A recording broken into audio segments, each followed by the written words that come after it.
narito sa harap mo, humihingi ng saklono. Aming kasampung estasyon, ang pinagpalang magpunakaw. Sinasamahan namin ang pinupurigan namin o Kristo. Sapagkat sa pagkakita ng krus ay sinagip mo ang mundo.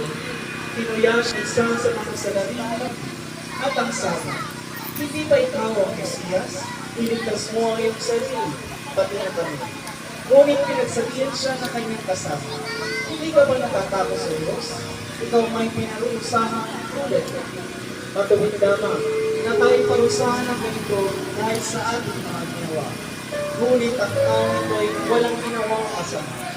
At sinabi, Jesus, alalahanin mo ako kapag naglalay ka.